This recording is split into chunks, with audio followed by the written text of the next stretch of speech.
या ठिकाणी आता ती पावळ्या खाली वाळू घसरून चालली त्यांची. तुम्ही बघा, जिथं भाषणात गेलं तिथं म्हणायचं वसंतरावची तब्येत बरोबर नाही, तब्येत बरोबर आहे. आणि मला काय झालं, मी दम थोपटून आजही इथे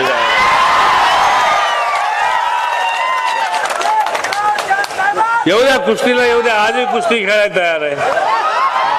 त्याला काय, पण ही अफवा, त्यांना गॅरंटी नाही, त्यांना गॅरंटी नाही निवडून येण्याची.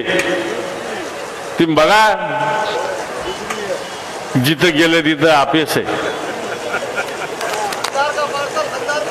बिल्कुल कन्नाड का पार्सल कन्नाड को भेजने का है.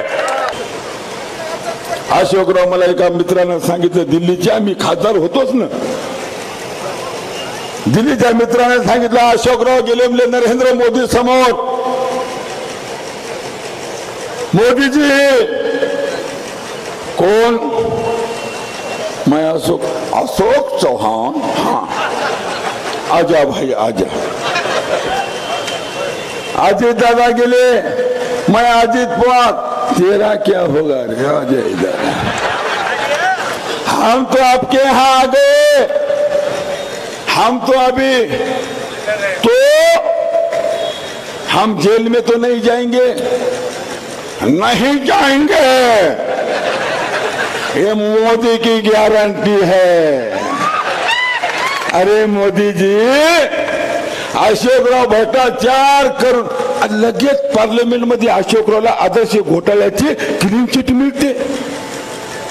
या देशाचे प्रधानमंत्री, तुमची नियत काय, तुमचं इमान कुठे आहे?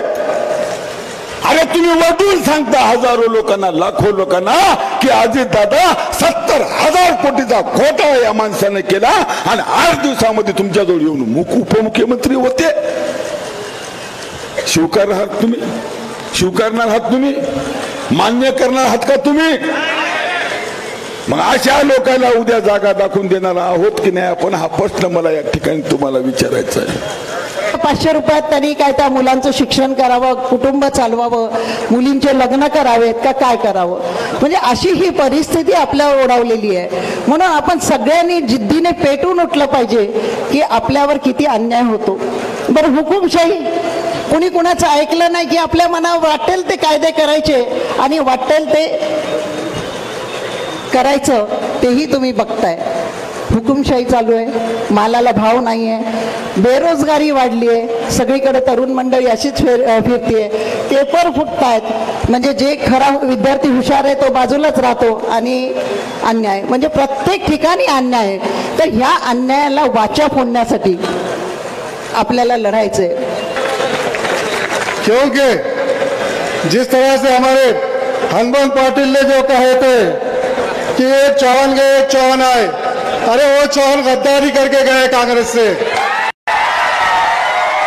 ये चौहान आज कांग्रेस में बुरे वक्त के साथ खड़े हैं.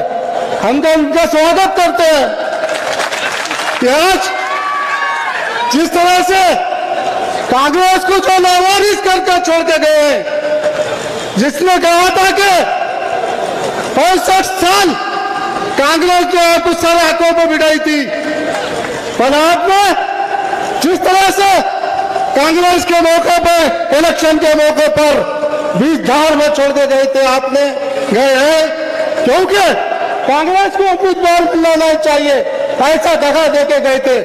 और अल्लाह की खिदमत है कि ऐसा उम्मीदवार मिला हमारे जिसकी छवि देखिए, जो आज कई लोगों का खिदमत करते हैं, 50 साल का घराना जो लोगों की खिदमत करते आते हैं. खूप मोठे प्रश्न आहेत. बेरोजगारीचा प्रश्न आहे, शेतीमालाचा प्रश्न आहे, महिलांवर अत्याचाराचा प्रश्न आहे. या सगळ्या गोष्टींचा पुढील सभांमध्ये उहापोह होणारच आहे. पण मला वाटतं की निडरपणे काँग्रेसच्या मंडळींनी, आम्ही तर राष्ट्रवादी नेहमीच सोबत आहोत काँग्रेसच्या, शिवसेना सोबत सुद्धा यावेळेस आपल्या निडरपणे कोणत्याही मोठ्या गेलेल्या नेत्याला न घाबरता आपण आपल्या विचारधारेप्रमाणे आणि काँग्रेस, राष्ट्रवादी काँग्रेस आणि शिवसेनेच्या संस्कृतीप्रमाणे वसंतरावजी चव्हाण यांना जास्तीत जास्त मतांनी निवडून देण्याचं देण्यासाठी परिश्रम करावेत.